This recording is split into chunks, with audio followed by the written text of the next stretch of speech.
So my mum's got this stray cat that hangs around in her garden we call Boise because, well, he's a boy. And he's always been really scared of people until one day he came up to me with a really nasty cut on his neck, which he let me clean up with some salt and water. But because he's not neutered, he still has to live outside, and that's when we noticed him triggering mum's doorbell in the middle of the night, going to sleep on her car, and then not waking up again for 2.5 hours. And when it rains, we don't see Boise for days, so I decided to get him a little something. With a little bit of DIY, we built him this hutch that he can sleep inside of. I tried to tempt him inside with a bit of food, but he wasn't too sure about it, and apparently cats don't like to eat where they sleep anyway, so I thought I'll try something different and give it a bit of a personal touch. And there you go, now Boise knows this hutch is for him, no girls allowed. So I made it nice and comfortable and left it in his favourite spot outside the back door. I set up the camera to see if he'd be using it overnight, and although he came along at 5 a.m. to give it a bit of a sniff, he ultimately decided sleeping on the sofa would be better. And this went on for a few weeks because we've had great weather, so he'd either sleep on the sofa or on top of the hutch instead of inside. Until one day we got torrential rain, so I snuck outside to take a look, and sure enough, there's Boise, tucked up, nice and safe, inside his new home.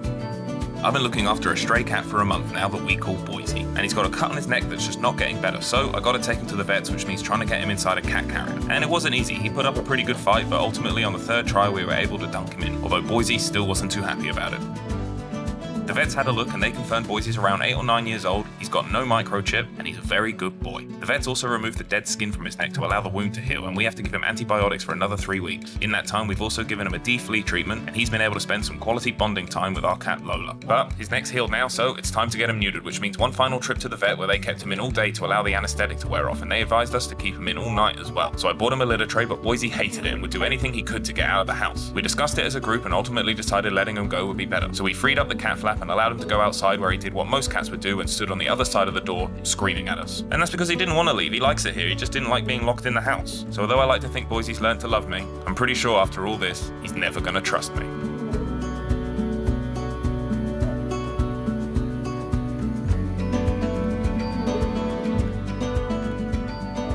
Six months ago, a stray cat showed up on my doorstep that we call Boise, and he's always lived in the garden and never really liked being indoors unless of course he's getting food. But since getting him neutered, he's slowly been spending more time in the house, and one day he even curled up on my lap and started purring for the very first time. And over the coming weeks, he's got more and more confident when staying indoors and even started to explore further into the house until he found his new favourite sleeping spot right where I normally sleep on my bed. And when Boise sleeps, boy does he sleep.